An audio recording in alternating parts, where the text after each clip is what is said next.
And a welcome to the UFC, to Brazil's Maria Oliveira. Is it the Spider Girl? Is that the nickname that we're going with? She is going to be taking on somebody who's looking for a fresh start, back at her natural weight class, had the opportunity to debut against a future title challenger at 125 in Manofioro. I'm, of course, talking about Baby Shark, Tabatha Ricci, and Matt. I absolutely am intrigued by this fight. And listen, I didn't say I love it. I said I'm intrigued by it because both of these women have contrasting backgrounds. For Ricci, black belt in jiu-jitsu, black belt in judo, national Muay Thai champion. And when we looked at Tabatha Ricci in our first go-through with her, because we don't have a rookie review for this fight, she took her debut on incredibly short notice. Manofioro was supposed to fight Marina Moroz at 125 and insert a small fighter that you're going to find at strawweight in Ricci. It was just a stupid mismatch to get her into the UFC. And in that fight, she struggled with the range, she struggled with the reach, she struggled with those front prodding kicks to the body. And ultimately, it was Fiorot earning a takedown in the second round. Ricci got right back up, and she just goes at her. Was it a great stoppage?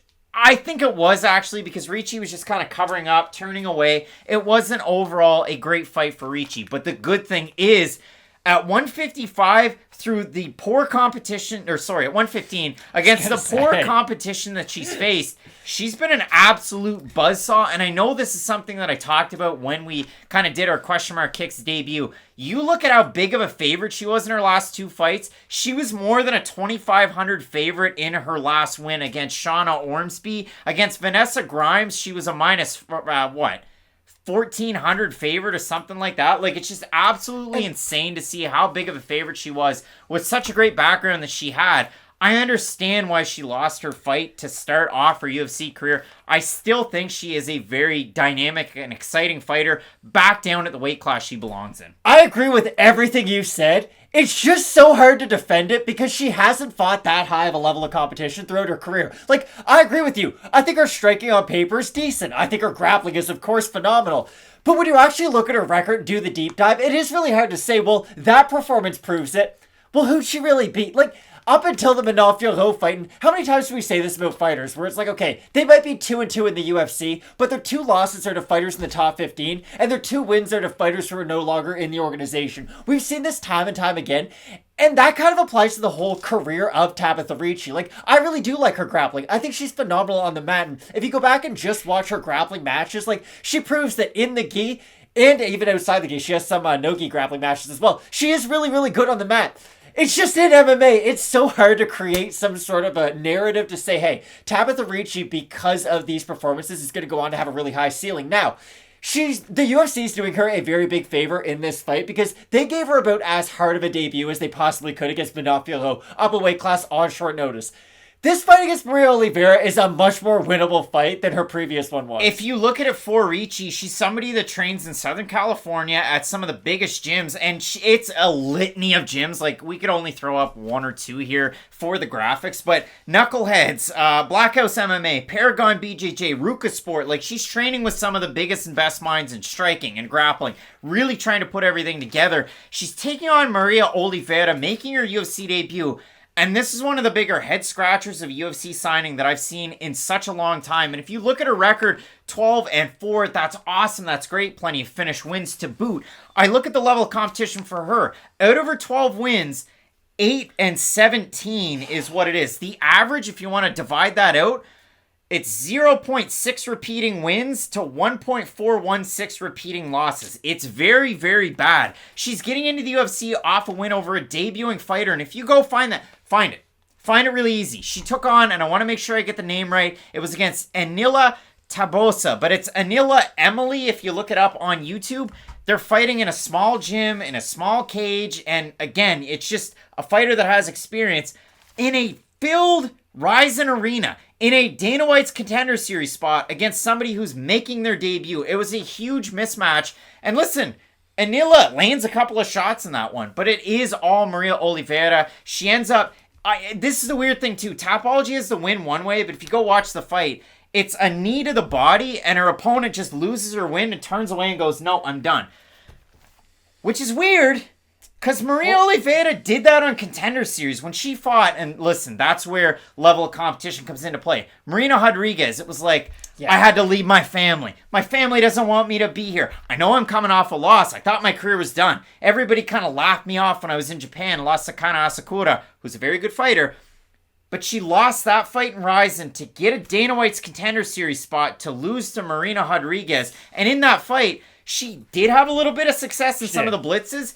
And then she gets hit, walks away, and goes, nope, I'm done. Like, it's so weird. She got beat in the striking in that fight.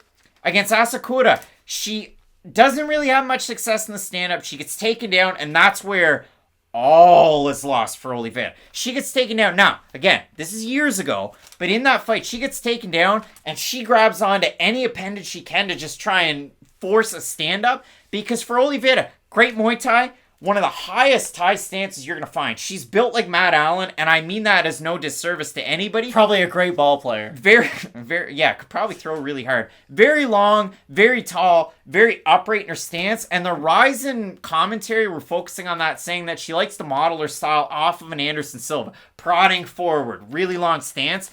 But for Maria Oliveira, again, giant question marks on that side too.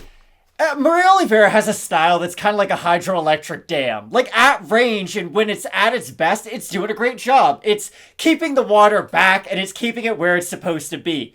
But the problem with any kind of dam is that once they do break, they end up underwater, and it's a really big catastrophe. Normally the town ends up underwater. But that's what happens to someone like Oliveira when they're at range, when you're one of these fighters who really relies on their distance management, but they're really bad when fighters get on the inside of that distance. Like, we see this all the time. Sabina Mazow is a good example of it, where if everything's going well, and if you're not really dedicated to your game plan, and if there's no tenacity behind you, and if you're not really all that engaged too close the distance on me, then I will have success. If you just allow me to strike at range, I'll be able to have some sort of success, and I think Oliveira is built kind of similarly. But the thing with Oliveira is that the second you put any kind of resistance against her, I don't want to say she gives up because that's questioning someone's character, but I watched her give up in one fight. But that's the thing. We've seen it in the past, and I don't want to say like Robin Black, but Craig and I were talking about this earlier this week. I listened to a podcast with Jerry West, and Jerry West, basketball player, I have a tremendous amount of respect for. He's in the logo. He is. But what Jerry West is really known for is he's a great talent evaluator. He's a GM. He's an executive. And what he says is that every player who's going to get drafted has a really high skill level. They're all athletic. Like, you don't get to the NBA draft without being a great athlete. The real thing you have to look for is, what does the person have on the inside? Like, do they really want to be great every day they wake up? Or are they just happy to be in the mix? I don't think Maria Oliveira wakes up every day and she's like, hey, I'm going to be UFC champion. I think Tabatha Ricci just had a really tough out in her UFC debut, but I still think that there's a solid foundation there for a fighter to make a run. Now, if you want to come at me on Twitter and say, oh, who is Tabatha Ricci beat? Then yeah, I can't really argue against it, but at least her credentials outside of the cage, they mean something to me, and I do think that experience is important, and that's why I think she's going to be able to get this win. So I look at the odds for this one. Ricci open a minus 180. She's minus 225 right now. Oliveira open a plus 155. She's a plus 181. If we have a look at the Topology votes for this one, 754 total votes, 83% Ricci, 51 by decision, 41% by submission. For the 17% that have Oliveira, 75% by decision. All right. We've been negative on Oliveira. Let's turn this one into a positive. If you look at it, a lot of Muay Thai fighters can have success against pure grapplers. You saw that in a main event 2 weeks ago. You had Marina Rodrigues, who one of these fighters has fought, with her great Thai stance, with her great striking, great defense in terms of her takedown defense, and I struggled with that. But for Maria Oliveira, again, the blueprint's right there. And for Tabatha Ricci, just how good can her takedowns be? Because for her, and I had this in my notes, there's a full page on this one, ladies and gentlemen, and everybody out there. But when I look at this one, she strikes the clinch to get the takedown to not get position. It's takedown to try and do whatever I can on the ground. It's not position over submission. It's I get you down, we're in the Peter Barrett zone of Slippery's world, if I can make a really obscure MMA reference to a featherweight of a not-so-bygone era. But when I look at this one, Matt, Oliveira's got to keep it standing. She's got to work her great Thai boxing, and she is a very good striker. Throws a nice leg kick, throws a nice volume, and can really stifle her offense. This really comes down to who can move forward quickest and who's able to establish that pressure. Fiorot was able to do it against Ricci. Oliveira could do it against Ricci. If not, It's Ricci breaking in, taking it down, and taking something home to get a win. I don't think there's going to be a crazy level of volume on the feet between these two fighters, and I'm really only confident in my prediction throughout this fight saying Tabatha Ricci's the better grappler between the two. So to me, it's like, okay, on the feet, Oliveira's probably better, don't get me wrong, but Oliveira doesn't have crazy knockout power or anything that I think she could just go out there and take on Tabatha Ricci, overwhelm her with a few strikes, and then finish her quickly after that. So I think she's going to be a little bit hesitant when she does move forward because she understands if I really do let my hands go, that's when Ricci's going to go after my hips, try to take me down, and then just try to out-grapple me. So I think Oliveira is going to be a little bit hesitant on the feet because the threat of the takedowns there from Ricci.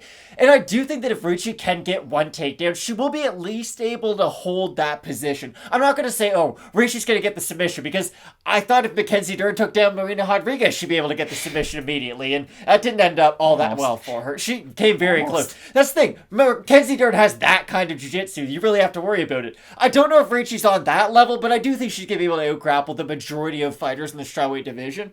Ricci coming in, Matt made a comparison, and I have to kind of pick on you a little bit. You said this, and this is a direct quote from Question Mark Kicks when we previewed her fight with Fiorot. You said, losing this fight could be the best thing for Ricci against Fiorot. Losing it, that could be the best thing. Your big comparison, and you threw it out there, was the fact that she has those kind of credentials like somebody like a Stephanie Egger, and she's bringing it together. Egger was able to do that in her last fight against Shanna Young. She threw everything that she had in her back pocket, all of those credentials, boom goes the dynamite. So, can the jiu-jitsu play Wait, have I contradicted that point at all yet? No, but you were really against Egger taking on Young. That's the one real contradiction. But when I look at this one, it's everything that Ricci has. Can she bring it together? It's Oliveira. Can I use the takedown defense? Can I use everything I have? Because for her to get back into the sport and to get motivated and into it, it took a little bit of coaxing from Jessica Andrade, who she trains with. So a lot of great training partners for Oliveira in Brazil at her gym.